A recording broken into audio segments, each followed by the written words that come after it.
Piracy ప్రపంచంలో సంచలనం సృష్టించిన ఐబొమ్మ వెబ్సైట్ నెట్టింట మళ్లీ ప్రత్యక్షమైంది. గత కొంతకాలంగా సేవలను నిలిపివేసిన ఈ సైట్ అకస్మాత్తుగా కొత్త లింకులతో అందుబాటులోకి రావడంతో సినీ వర్గాల్లో చర్చనీయాంశంగా మారింది. అసలు ఈ వెబ్సైట్ ను మళ్లీ ఎవరు ప్రారంభించారనే అంశంపై అధికారులు ఆరా తీస్తున్నారు. గతంలో ఈ వ్యవహారంలో అరెస్ట్ అయిన ఐబొమ్మ రవి ప్రస్తుతం బెయిల్పై ఉండటం, సరిగ్గా ఇదే సమయంలో సైట్ యాక్టివేట్ కావడంతో సర్వత్రా ఉత్కంఠ నెలకొంది. ఈ పరిణామం టాలీవుడ్ నిర్మాతలను మరోసారి ఆందోళనకు గురిచేస్తోంది.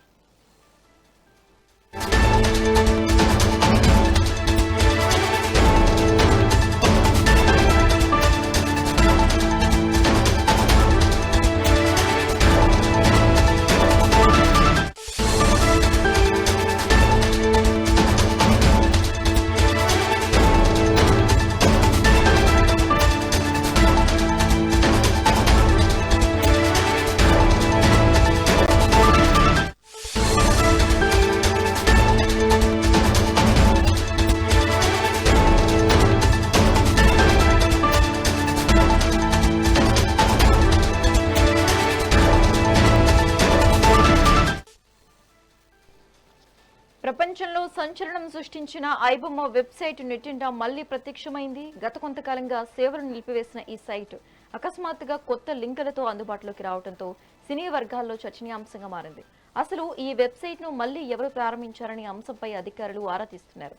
గతంలో ఈ వ్యవహారంలో అరెస్ట్ అయిన ఐబొమ్మ రవి ప్రస్తుతం బెయిల్పై ఉండటం, సరిగ్గా ఇదే సమయంలో సైట్ యాక్టివేట్ కావడంతో సర్వత్రా ఉత్కంఠ నెలకొంది. ఈ పరిణామం టాలీవుడ్ నిర్మాతలను మరోసారి ఆందోళనకు గురిచేస్తోంది. ఇదే అంశానికి సంబంధించి మరింత సమాచారం మా ఫిల్మ్ కరెస్పాండెంట్ రాణి ఫోన్ ద్వారా అందిస్తారు. రాణి,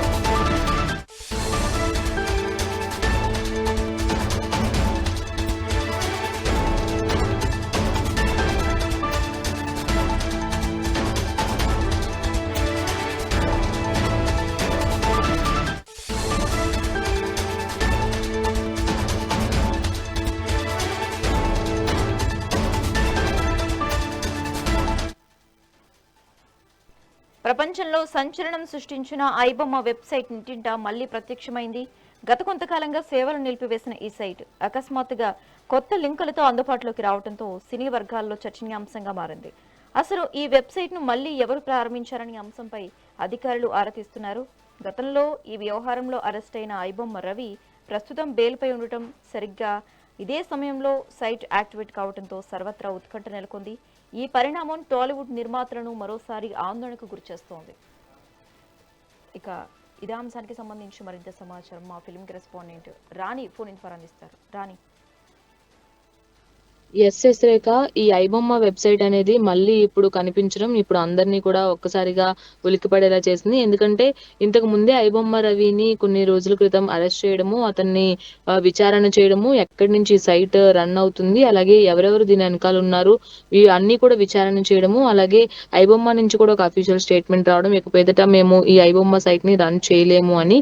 సో ఇవన్నీ కూడా చూసుకున్నట్లయితే ఐబొమ్మ పని ఇంకా అయిపోయినట్లే, ఇంకా పైరసీ అనేది ఏమాత్రం జరగదు అని అటు ఇండస్ట్రీ వ్యక్తులు కావచ్చు, ఇటు పోలీస్ అధికారులు కావచ్చు, వీళ్ళందరూ కూడా చాలా గట్టిగా నమ్మారు. కానీ ఈ రోజు ఐబొమ్మ సైట్ రివీల్ అవ్వడము, అలాగే ఆ సైట్ లో కొత్త సినిమాలు ఏవైతే ఉన్నాయో, ఇప్పటి వరకు రిలీజ్ అయిన కొత్త సినిమాలు కనిపించడము, గంటల వ్యవధిలోనే కొత్త సినిమాలు కనిపించడం అనేది ఇప్పుడు ఆశ్చర్యానికి గురి చేస్తుందని చెప్పుకోవాలి. ఎందుకంటే ఐబొమ్మ రవి ఇప్పుడు బెయిల్ పైన బయట ఉన్నాడు.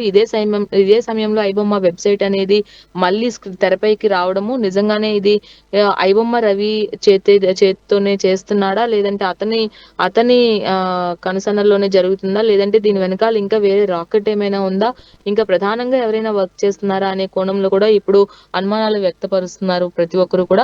పోలీసులు ఎంతో జాగ్రత్త తీసుకొని ఎంతో టార్గెట్ చేసి ఇటు ఐబొమ్మ సైట్ ని మూవించేశారు. అలాగే పైరసీ సైట్లు ఏవైనా ఉన్నా సరే ఖచ్చితంగా వాళ్ళు అంత చూస్తామని పోలీసులు గట్టిగా వార్నింగ్ ఇచ్చినప్పటికీ కూడా ఇప్పుడు ఐబొమ్మ సైట్ తిరిగి ప్రారంభం కావడం, అలాగే గతంలో కంటే ఫాస్ట్ గా సినిమాలు అనేది ఇందులో రిలీజ్ అవ్వడం అనేది, ఎందుకంటే ఇదివరకు చూసుకున్నట్లయితే ఐబొమ్మలో ఒక రోజు గడిచిన తర్వాత నెక్స్ట్ రోజు హెచ్డి ప్రింట్ తో వచ్చేది. కానీ ఇప్పుడు గంటల వ్యవధిలోనే సినిమా అనేది అప్లోడ్ చేసేయడము, సినిమా అనేది అక్కడ స్క్రీన్ పైన కనపడడం అనేది ఇప్పుడు ఆలోచించే విషయంగా చెప్పుకోవచ్చు. దీంతో ఒక్కసారిగా అటు సినీ ఇండస్ట్రీలో కూడా ప్రొడ్యూసర్లకి, అలాగే ఇటు పోలీసులకు కూడా ఇది మరొకసారి సవాల్గా మారనుందా అనేది కూడా అర్థమవుతుంది. ఎందుకంటే దీని వెనకాల అసలు ఎవరున్నారు, ఇంకా రవి కాకుండా ఇంకా వేరే వాళ్ళు ఎవరైనా దీనికి అంతర్గతంగా వర్క్ చేస్తున్నారా, ఎవరెవరు ఉన్నారు అనే కోణంలో కూడా పోలీసులు దృష్టి సారిస్తున్నట్లు తెలుస్తుంది. కాబట్టి ఈ ఐబొమ్మ సైట్ కనిపించడం అనేది ఐబొమ్మ ప్రియులకి ఎవరైతే ఉన్నారో, ఇప్పటికే ఈ పైరసీ వెబ్సైట్లకి అలవాటు పడిపోయిన ప్రేక్షకులు ఎవరైతే ఉన్నారో వాళ్ళు కాస్త హర్షం వ్యక్తం చేసినప్పటికీ కూడా ఇది కరెక్ట్ కాదు అని సినీ వర్గాలు అయితే వాపోతున్నాయి. ఖచ్చితంగా మళ్ళీ ప్రొడ్యూసర్లు దీనిపైన గట్టి యాక్షన్ తీసుకునే అవకాశం కూడా ఉంది, మళ్ళీ ఫిర్యాదు చేసే అవకాశం కూడా ఉంది. కాబట్టి మరి ఇది తదుపరి విచారణ ఏ విధంగా ఉంటుంది, ఐబొమ్మ రవిని మళ్ళీ విచారించనున్నారా, లేదంటే వేరే ఎవరైనా ఉన్నారా అనే కోణంలో కూడా పోలీసులు ఆరా తీస్తున్న పరిస్థితి ఉంది Shashirekha. Okay right, thank you Rani.